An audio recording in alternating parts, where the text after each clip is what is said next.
Welcome everyone. In this video, we will see the question answers from the chapter The Red Trip Class 12th. Okay, तो इसमें हम प्रश्न उत्तर देखेंगे। काफ़ी important question answers मैंने लिए हैं यहाँ पर। चलिए पहला प्रश्न देखते हैं। What made the peddler accept at the Wilmenson's invitation? पता है आपको कि मिल में वरात्री को एडला विल्मेंसन जो है आयरन मास्टर की पुत्री उसे लेने के लिए गई थी, तो उसके इनविटेशन को पेडलर ने स्वीकार कर लिया था। तो आखिर क्यों स्वीकार किया?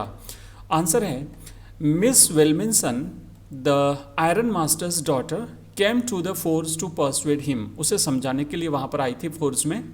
सी looked at him compassionately, she requested him to stay with them over Christmas. उसने उससे रिक्वेस्ट किया था, एडला विल्मेंसन ने पेडलर से, कि क्रिसमस पर आप हमारे साथ रुकिए। Her friendly and persuasive manner made him accept her invitation. उसके मित्रवत और उसके समझाने के तरीके ने उसे उसके इन्विटेशन को एक्सेप्ट कर दिया। Number 2, from where did the peddler get the idea of the world being a rat trap? उस पेडलर को कहाँ से ये आइडिया आया कि पूरा विश्व जो है ये एक चूहेदानी है, एक रेड ट्रैप है?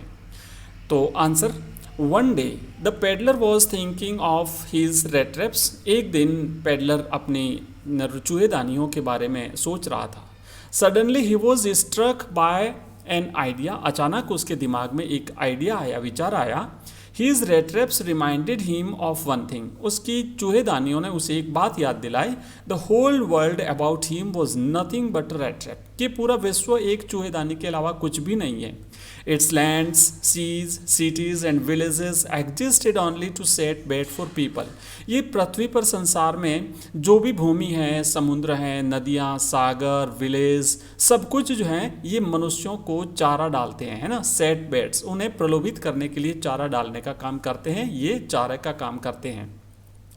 It offered riches and joys, shelter and food as baits. और ये जो रीचेज हैं, धन संपत्ति हैं, खुशियाँ हैं, शेल्टर हैं, भोजन है, सब कुछ एक प्रकार से बेट्स हैं, चारा हैं। They were like rat traps which offered cheese and pork for rats. ये एक प्रकार से चीज़ और पोर्क के समान है जो चूहों को डाला जाता है रेड ट्रैप्स में, चूहेदानी में पकड़ने के लिए। तो इसी तरीके से संसार की विभिन्न चीज़ें मनुष्यों के लिए एक प्रकार से बैट्स का काम करती हैं। Question number 3, why was the crofter so talkative and friendly with the peddler? वो जो क्रॉफ्टर था वो इतना टॉकेटिव और इतना मित्रवत क्यों था पेडलर के साथ? See answer, the crofter was only serving himself by serving the peddler. उस पेडलर की सेवा करके एक तरीके से क्रॉफ्टर स्वयं की ही सेवा कर रहा था। He was an old man without wife और चाइल्ड। वो एक बुजुर्ग व्यक्ति था जिसकी पत्नी नहीं थी, बच्चे नहीं थे। नेचुरली, स्वाभाविक है, he was happy to get someone to talk to in his loneliness. अपनी एकांत अवस्था में किसी को बात करने के लिए प्राप्त करके स्वाभाविक था कि वो खुश था। So he was so talkative and friendly with the peddler. यही कारण था कि वो उस पेडलर के साथ इतना मित्रवत और इतना बातूनी था। Question number 4, Why was he amused by the idea of the world being a big red trap?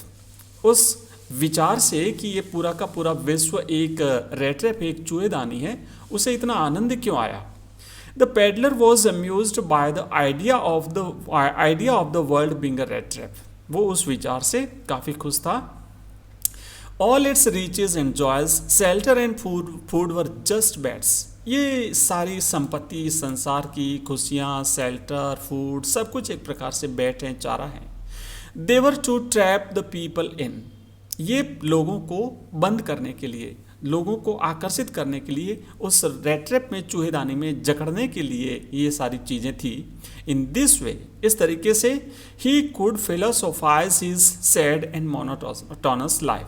इस तरीके से ये अपनी उस उबाऊ और दुखी जीवन को एक प्रकार से दार्शनिक रूप से अभिव्यक्त कर रहा था। Question number 5, did the peddler accept the kind of hospitality that he received from the crofter? क्या उस क्रॉफ्टर की तरफ से उसकी जो आवभगत की गई थी, उसका जो आदर सत्कार किया गया था, उसे पेडलर ने एक्सेप्ट किया था? उसको एक्सपेक्ट किया था, उसे ऐसी आशा थी क्या उसे? आंसर है no. The peddler never expected that kind of hospitality, उसने ऐसी कोई भी आशा नहीं की थी इस तरीके से आदर सत्कार किया जाने की एक क्रॉफ्टर की तरफ से। ही एक्सपेक्टेड सोर फेसेस ग्रीटिंग हिम, उसने केवल ये आशा की थी कि उसको सोर फेसेस मिलेंगे। He knocked on the door of the cottage to ask for shelter for the night, उसने एक रात्रि एक शेल्टर के लिए कॉटेज पर उसने डोर को नॉक किया था। ही वॉज प्लेजेंटली रिसीव्ड, उसका खुशी खुशी स्वागत किया गया। The host was happy to get someone to talk to in his loneliness, और वो जो हॉस्ट था, क्रॉफ्टर था, वो काफ़ी खुश था कि उसे बात करने के लिए अपनी एकांतता में उसे बात करने के लिए अकेलेपन में कोई मिल गया था। He was served with suffer and given tobacco for smoking, उसे रात्रि का भोजन दिया गया और पीने के लिए उसे टोबैको दिया गया स्मोकिंग के लिए। He played mjolis with the host, और उस पैडलर ने मजोलिस जो है एक ताश का खेल होता है, गेम होता है ताश का, जो कि स्वीडन में खेला जाता है, वो उसके साथ खेला था। Question number 6, why did he show the 30 kroner to the peddler, उस क्रॉफ्टर ने पैडलर को 30 क्रोनर क्यों दिखाए थे? Answer, he sold the 30 kroner merely to test and tempt his guest, केवल अपनी उस गेस्ट को टेम्प्ट करने के लिए। The old man took down a leather pouch which hung on the window frame, he picked out 3 wrinkled 10 kroner banknotes before the eyes of the peddler. Then he stuffed them back into the pouch. He did so to set a bed for the peddler. उसने ये peddler के लिए एक चारे का काम किया था, चारा डालने की तरह उसने उसका काम किया था। Question number 7, Why did the peddler decline the invitation? Peddler ने इन्विटेशन क्यों डिक्लाइन कर दिया, अस्वीकृत कर दिया आयरन मास्टर का? The iron master invited the peddler to come home with him, iron master ने पैडलर को अपने घर आमंत्रित किया था। But it didn't please the peddler, लेकिन पैडलर इससे खुश नहीं था। ही लुक्ड क्वाइट अलार्म्ड, वो काफ़ी चौकन्ना था। It would be like throwing himself voluntarily into the lion's den, ये एक तरीके से ऐसा था जैसे अपने आप को लायंस की डेन में डाल देना, शेर की मांद में डाल देना। Perhaps the iron master was throwing bat, शायद वो आयरन मास्टर उसके लिए चारा डाल रहा था। He didn't want to be caught in, वो उसके अंदर पकड़ा नहीं जाना चाहता था, उस रेट ट्रैप का शिकार नहीं बनना चाहता था। Therefore he decline the invitation, यही कारण था कि उसने इन्विटेशन को जो है डिक्लाइन कर दिया था, अस्वीकृत कर दिया था।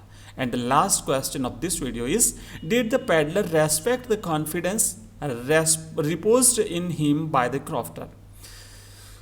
Answer is no. The peddler didn't respect the confidence reposed in him by the crofter. He fell his prey to temptation. Half an hour later, he stood again before the window. He smashed a pen and stuck it in his hand. He got hold of the pouch and took out the money. It was a breach of faith. तो इसने उसका विश्वास तोड़ दिया था, वो उसके विश्वास पर खरा नहीं उतरा था। तो ये था एक फर्स्ट पार्ट, सेकंड पार्ट हम नेक्स्ट वीडियो में मिलेगा। If you like this video please subscribe our channel and share this video with your friends. Okay, thank you, bye.